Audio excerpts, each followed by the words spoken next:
Chers amis, bonjour et bienvenue pour la fin de la lecture des Actes des Apôtres, de tout cet ensemble de l'Évangile selon saint Luc et des Actes des Apôtres. On arrive à la fin de cette lecture, de ce parcours avec les chapitres 21 à 28 des Actes des Apôtres. Une fois de plus, si vous comptez, vous verrez qu'il y en a 8. Voilà, et je vous propose donc de lire les chapitres 24 et 25 ensemble pour tenir sur 7 jours et pour essayer de finir, pour les plus courageux, cette lecture des actes de Saint Luc et des actes en 50 jours.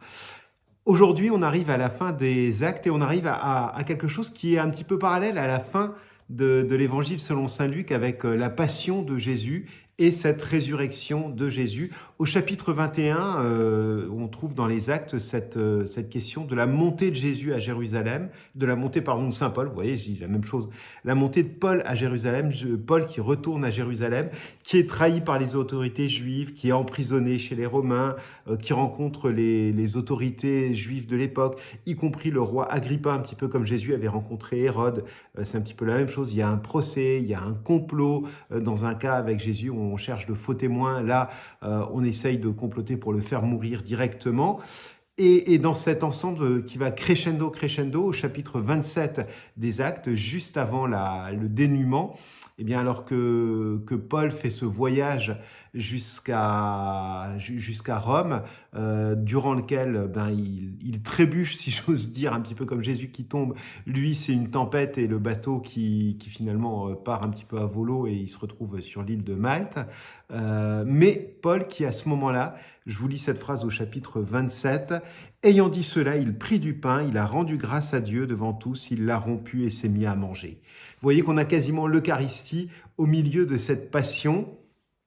Et puis, on a la tempête, je le disais, Paul qui arrive et finalement, au chapitre 28, on nous dit au début de ce chapitre, 3 jours après, verset 17, il fit appeler les notables des Juifs. 3 jours après, si la référence à la résurrection elle n'est pas claire ici, je ne sais pas ce qu'il faut de plus.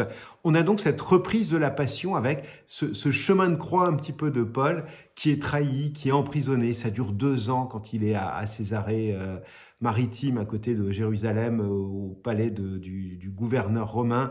Ça dure. Et puis finalement, il fait valoir son statut de Romain et donc il est envoyé en jugement à Rome.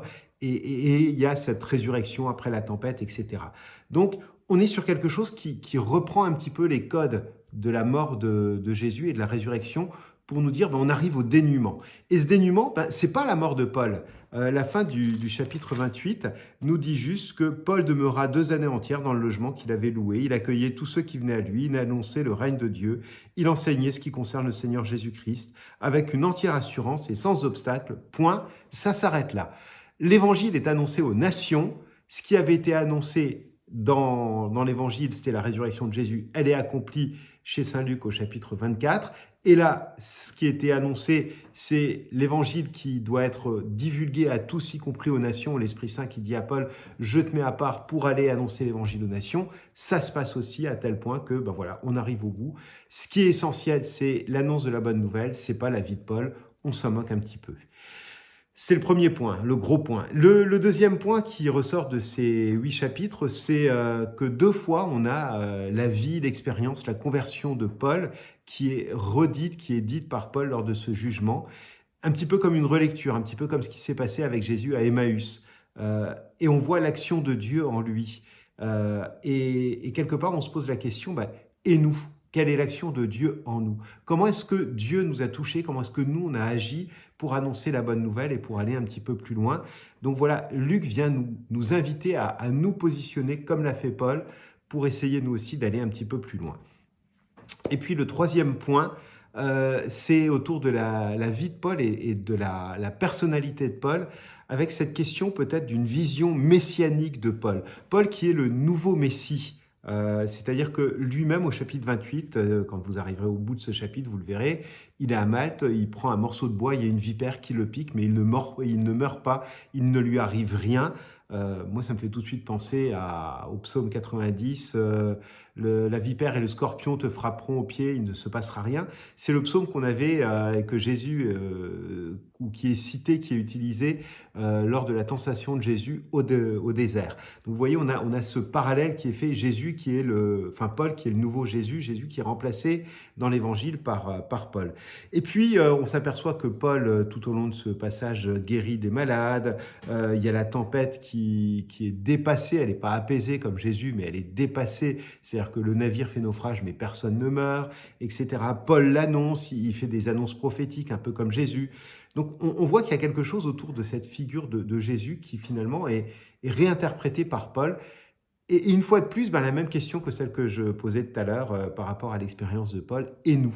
Est-ce que dans notre vie, nous aussi, nous qui sommes devenus les chrétiens, c'est le nom qui a été donné au début de l'évangile, au début des actes, j'allais dire de l'évangile, au début des actes des apôtres aux communautés et aux chrétiens, est-ce que nous qui sommes chrétiens, eh bien on est d'autres Christ? Est-ce qu'on est capable de porter cette bonne nouvelle, cette espérance?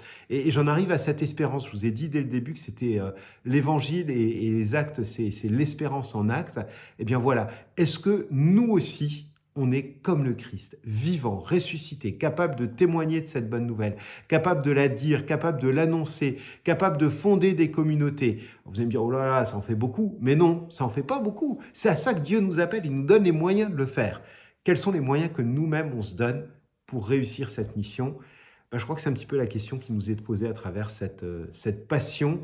Ce que Paul revit, ce que Jésus a vécu et ce que Paul revit, eh bien, c'est nous qui sommes invités aussi à regarder comment nous-mêmes, nous vivons cet épisode de la passion, comment nous passons à travers ces tribulations, à travers ces moments où l'Esprit Saint nous permet de nous défendre pour réussir à annoncer cette bonne nouvelle et à vivre notre mission. C'est tout ce que je vous souhaite de vivre et de découvrir. Et puis comme cette vidéo est trop longue, je m'arrête là et je vous propose tout simplement de nous retrouver la semaine prochaine pour une petite vidéo de 2 minutes, pas plus, très courte, pour reprendre un petit peu, relire tout ça et vous laisser une proposition pour la suite si vous le voulez bien. Voilà, donc à très bientôt et bonne fin de lecture de ces chapitres. Je vous rappelle les chapitres 24 et 25 à lire ensemble pour terminer dans les temps. Voilà, si vous ne terminez pas dans les temps, c'est pas grave, prenez le temps de lire aussi. À très bientôt.